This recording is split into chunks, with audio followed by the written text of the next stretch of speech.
ছোট্ট জনপদ যা এক সময়ে পুরো দেশের রাজনীতিকে নাড়িয়ে দিয়েছিল।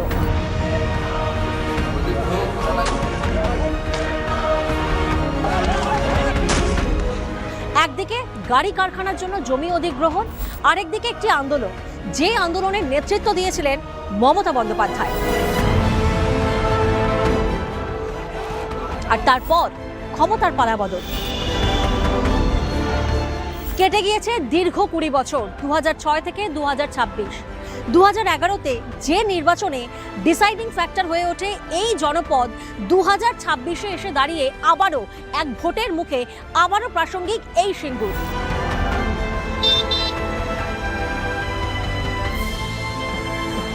কেন, কিভাবে, সিঙ্গুরবাসী কি চাইছেন, প্রত্যেকটি প্রশ্নের উত্তর খুঁজবো আজ আমি প্রিয়াঙ্কা, নিউজ 18 বাংলার হটস্পট সিঙ্গুর।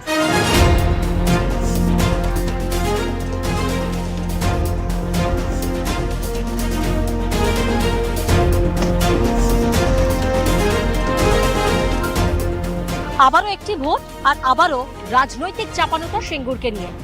কারণ আমরা জানি জানুয়ারি মাসে প্রধানমন্ত্রী নরেন্দ্র মোদী তিনি এই সিঙ্গুরে এসেছেন এবং এখানেই শিল্পের বার্তা দিয়েছেন।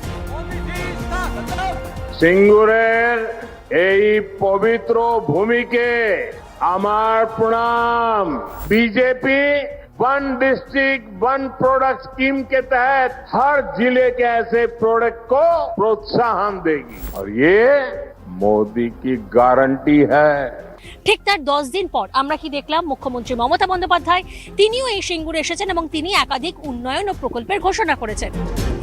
আমি সিঙ্গুর আন্দোলনের জন্য 26 দিন অনশন করেছি। সিঙ্গুর আমার ফেভারিট জায়গা। এখানে সিঙ্গুর অ্যাগ্রো ইন্ডাস্ট্রিয়াল পার্ক গড়ে তোলা হয়েছে। প্রাইভেট ইন্ডাস্ট্রিয়াল পার্ক সিঙ্গুরে হচ্ছে। কৃষিও চলবে, শিল্পও চলবে, কৃষি জমি দখল করে নয়। কিছুদিন আগে প্রধানমন্ত্রী এসেছিলেন, তিনি শিল্পের বার্তা দিয়েছেন। কোনো রকম সিঙ্গুরে এসেছেন, কিন্তু সিঙ্গুরকে নিয়ে একটি কথা মোদিজিও বলেননি, মমতাজিও বলেননি। প্রধানমন্ত্রীর এই যে সিঙ্গুরে আসা এবং সিঙ্গুরবাসীর কোথাও না কোথাও একটা আশা, একটা প্রত্যাশা ছিল যে সিঙ্গুর নিয়ে কোনো বড় ঘোষণা হবে, তখন আপনি কি মনে করেছিলেন? আমিও সেই দলের ছিলাম যে একটা কিছু তিনি পজিটিভ দৃষ্টিভঙ্গি দিয়ে সিঙ্গুরকে একটা নতুন করে আলো দেখাবেন, অন্তত শিল্পের ক্ষেত্রে। কিন্তু মোদিজিও একটি কথাও সিঙ্গুর নিয়ে উচ্চারণ করেননি। আপনারা কি আশাহত? আমরা সেদিক দিয়ে আশাহত।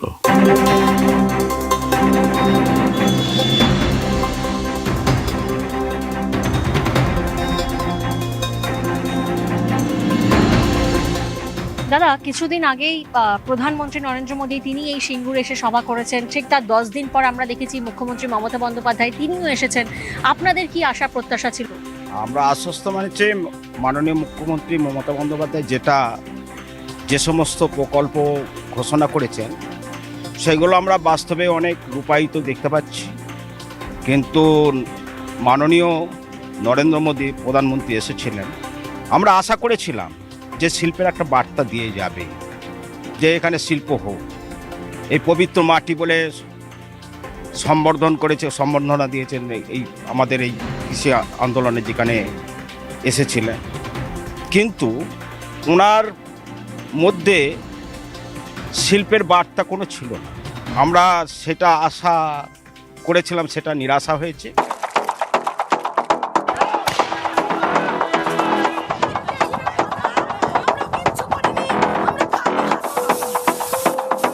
সিঙ্গুরের যে জমি আন্দোলন ইতিহাসের পাতায় উঠে গেছে, সেই জমি আন্দোলনে একেবারে সম্মুখ সারিতে যারা লড়েছেন তারা রয়েছেন এই মুহূর্তে আমার সঙ্গে।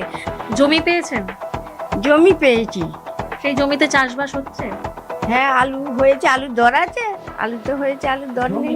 তো আপনার তো মাথাও ফেটে গিয়েছিল। হ্যাঁ, আমার মাথা ফাটা অনেক কিছু হয়েছে। সরকারের কাছে কি আশা? সরকারের কাছে আমার জমির টাকা এলো না, আমার ছেলে তো জমি পেলে না, জমির টাকা এলো না। আমরা তো চাষ করতে পারছি না। বলছে তো যে নিয়ে রেখে দিয়েছে, আমরা তো 80 বছর লিজ নিয়ে রেখে দিয়েছি। ওখানে যে সিঙ্গুরে জমি আন্দোলন হয়েছিল সেই আন্দোলনের সময় আপনারা ছিলেন? হ্যাঁ ছিল তো। পুলিশের লাঠি খেয়েছেন? হ্যাঁ লাঠি খেয়েছে, ভিডিও তো মার খেয়েছে, তো মার খেয়ে বাড়ি এসেছে হুম, এই আমার যা। আচ্ছা, মানে পুলিশের মানে ভিডিওর অফিসার মার খেয়েছিলেন? হ্যাঁ পুলিশে মার মেরেছিল সব। আচ্ছা, মানে ওই আন্দোলন টানা চলেছে। হ্যাঁ এখন কেমন আছেন আপনারা? এখন ভালো আছে।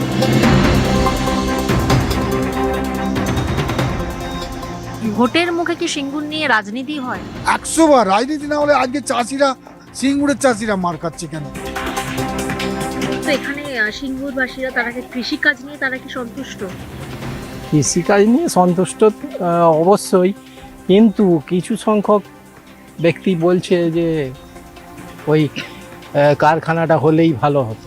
এসেছে, প্রধানমন্ত্রীর কাছে আপনাদের কি আশা ছিল? আশা ছিল যে একটা শিল্প মানে কোনো একটা বার্তা দিই, বার্তা দিলে যে একটা শিল্প কিছু সংস্থান হলে মানে ভালো হবে, কিন্তু সেই জিনিসটা তো আভাসটা দিতে পারলো না।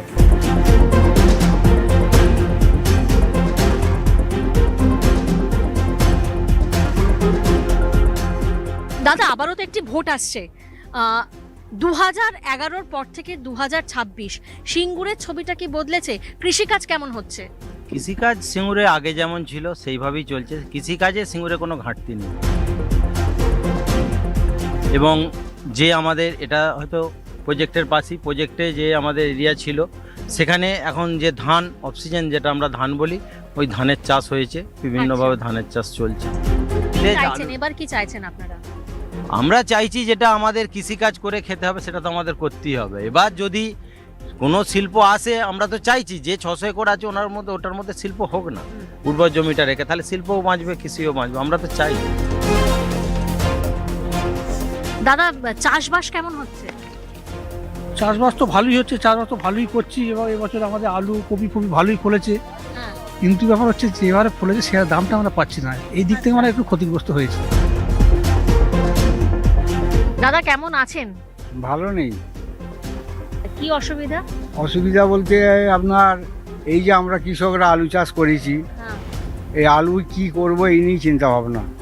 আচ্ছা, কোনো ব্যাপারই নেই যে আলু কিনতে মাঠে নামছি। এই যে বলা হয় মানে একটা বিতর্ক রয়েছে যে সিঙ্গুরের জমিতে এখন আর চাষবাস করা যাচ্ছে না, 3 ফসলা জমি নষ্ট হয়ে গেছে, এরকম বিভিন্ন জায়গা থেকে বিভিন্ন অভিযোগ সামনে আসে। আপনারা তো মাঠে কাজ করছেন, আপনারা বলুন, মানে সত্যি কি চাষবাস হচ্ছে না? পুরোপুরি চাষ হচ্ছে। যদি প্রমাণ করতে হয় আপনি চলুন টাটার প্রজেক্টের মাঠ, যেখানে টাটা হয়েছিল, আপনাকে গিয়ে দেখাবো। এখন আলু আছে, আবার ধান আছে, মিনিকির ধান চাষ হয়ে আছে।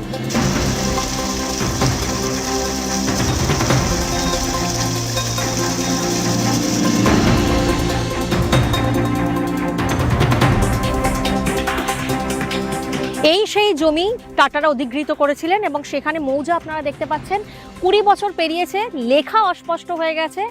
যে পাইপলাইন করা হয়েছিল, পাইপ আনা হয়েছিল, সেই পাইপগুলির ভগ্নদশা দেখা যাচ্ছে। ওইদিকে দূরে ট্রাক্টর চলছে, সামনে চাষবাস চলছে।